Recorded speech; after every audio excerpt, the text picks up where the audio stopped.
Hello বন্ধুরা, আজ আমি যমুনা কুণ্ডু, আমার যমুনা কুণ্ডুর রান্নাঘর তোমাদের আজকে একটা নতুনত্ব রেসিপি নিয়ে এসছে। চলো তোমরা দেখবে আমি কি নিয়ে এসেছি বলো তো। তোমরা মনে হয় এটা খাওনি কোনো দিন। আমি অনেক কদিন বানিয়ে খেয়ে দেখেছি, আমার খুব ভালো লেগেছে। তোমরাও এটা বানিয়ে খেয়ে দেখো, আশা করি তোমাদেরও ভালো লাগবে। এটা চলো পরপর দেখতে থাকো। এই দেখো নতুনত্ব রেসিপি। এটা কাঁঠালের দানা এরকম ছোট ছোট করে এরকম পিস করে কেটে তারপরে আমি প্রেশার কুকারে একটা বাসি দিয়ে নেব। না, সিদ্ধ করতে অনেকটা সময় লাগবে। প্রেশার কুকারে একটাই বাসি দেবো। এই যে ছোট ছোট করে এরকম কেটে,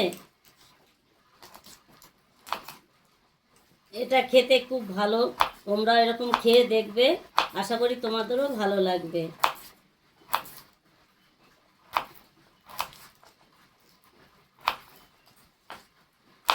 কি কি দেব তোমরা দেখতে থাকো। এটার মধ্যে আরো অনেক কিছু আছে দেওয়ার।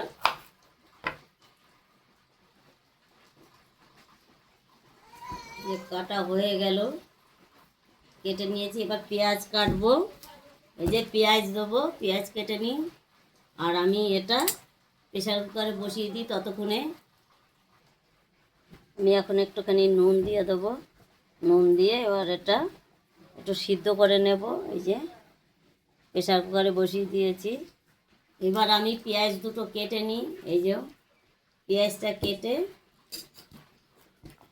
তারপরে আমি দেখতে থাকো। এটাকে আবার ঘষবো আমি পেঁয়াজটা, আলু ঘষুনি দিয়ে ঘষে তারপর আমি রেসিপিটা রান্না করব। কীভাবে কি দিচ্ছি তোমরা পরপর দেখতে থাকো। আর তোমরা এটা রেসিপিটা বাড়িতে বানিয়ে খেয়ে দেখবে, আশা করি তোমাদের খুব ভালো লাগবে। দেখো আমার হাতটার অবস্থা কি হয়ে গেছে। দেখো পেঁয়াজটা এখন আমি একটু ভিজিয়ে দেব জলের মধ্যে। পুরো হাত কালো হয়ে গেছে আমার। এবার আমি পেঁয়াজটা এই যে ঘষে নিচ্ছি। এটা দিয়ে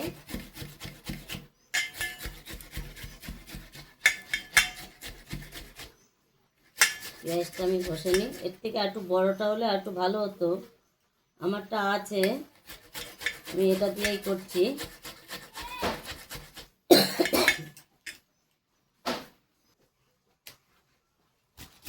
পেঁয়াজটা ঘষে নিলাম, পেঁয়াজ ঘষা হয়ে গেছে। এবার আমি কড়াইটা বসাবো।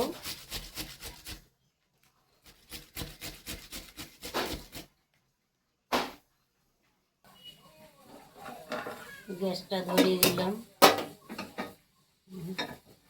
কড়াইটা গরম হোক। কড়াইতে তেল দিয়ে দিলাম। একটু তেলটা বেশি লাগে এটাতে, এই রেসিপিটা একটু তেলটাই বেশি লাগে। তেলটা গরম হয়ে গেলে পরে আমি পেঁয়াজটা ছেড়ে দেব। তেলটা গরম হয়ে গেছে, আমি এবার এগুলো ঢেলে দেবো। এই যে পেঁয়াজ বেটে রেখেছি, এই পেঁয়াজটাই দিয়ে দিলাম।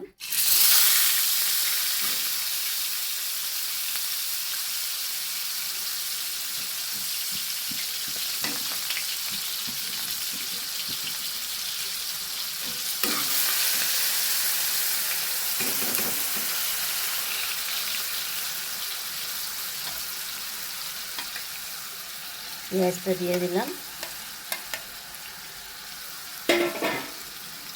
এটা নেড়ে চেড়ে একটুখানি হতে থাক, ভাজা ভাজা।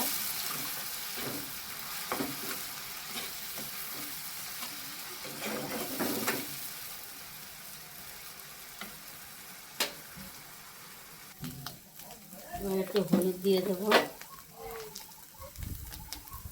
হলুদ দিয়ে দিলাম। এবার একটু নুন দিয়ে দেবো।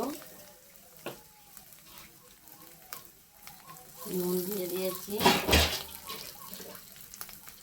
এবার আমি একটু লঙ্কার গুঁড়ি দিয়ে দেবো।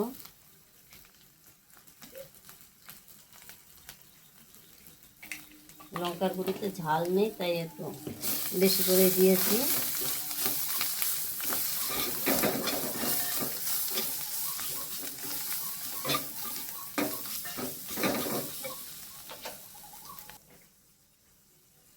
দেখো মশলাটা আর একটু নেড়ে চেড়ে আমি কাঁঠালের দানাগুলো দিয়ে দেবো, আর একটু নেড়ে নিই, তারপর আমি কাঁঠালের দানাগুলো দিয়ে দেবো।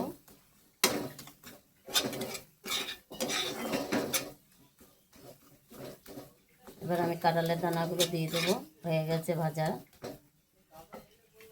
এই যে কাঁঠালের দানা একটা প্রেসার কুকারে বাসি দিয়ে নিয়েছিলাম, এই যে ঢেলে দিলাম।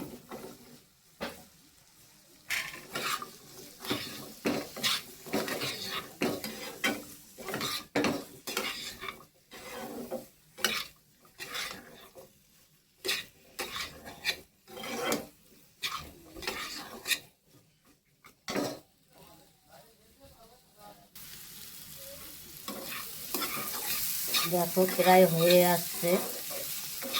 এরকমভাবে পরপর কী কী দিয়েছি তোমরা দেখেছো, জাস্ট কিছুই না, পেঁয়াজ আর শুকনো লঙ্কার গুঁড়ি।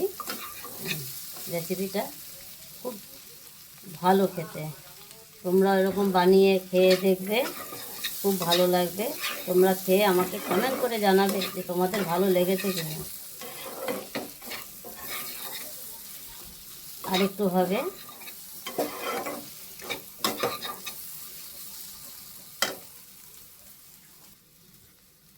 দেখো বন্ধুরা হয়ে গেছে, এটা আমি এখন নামিয়ে দেবো। দেখো কালারটাও কত সুন্দর এসছে, দেখো কত সুন্দর। তুমি এটা দিয়ে তুমি অনেকটা ভাত, পুরো ভাত খেয়ে নিতে পারবে, এত টেস্টি খাবার এটা। দেখো কত সুন্দর। আর ভাজবো না, হয়ে গেছে ভাজা, এখন নামাবো এটা। এই দেখো বন্ধু হয়ে গেছে। এই যে তোমরা এরকম খেয়ে দেবে, দেখো কি সুন্দর হয়েছে।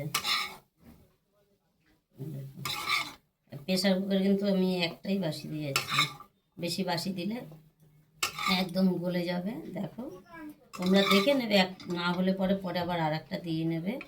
বেশি সিদ্ধ হয়ে গেলে ভালো লাগে না খেতে। দেখো কাউ গায়ে কেউ লাগেনি, ঠিক আছে? দেখো কত সুন্দর। বন্ধুরা তোমরা বানিয়ে এরকম খেয়ে দেখবে, আর তোমাদের কীরকম লাগলো, তোমরা বন্ধুরা তোমাদের কেমন লাগলো তোমরা আমাকে কমেন্ট করে জানাবে। আশা করি তোমাদের ভালোই লাগবে। এই রেসিপিটা সত্যি খুবই সুন্দর খেতে, কত সুন্দর কালার এসছে, দেখেছো? এই দেখো কত সুন্দর কালার এসছে, তোমাদেরও ভালো লাগবে। টাটা বন্ধুরা।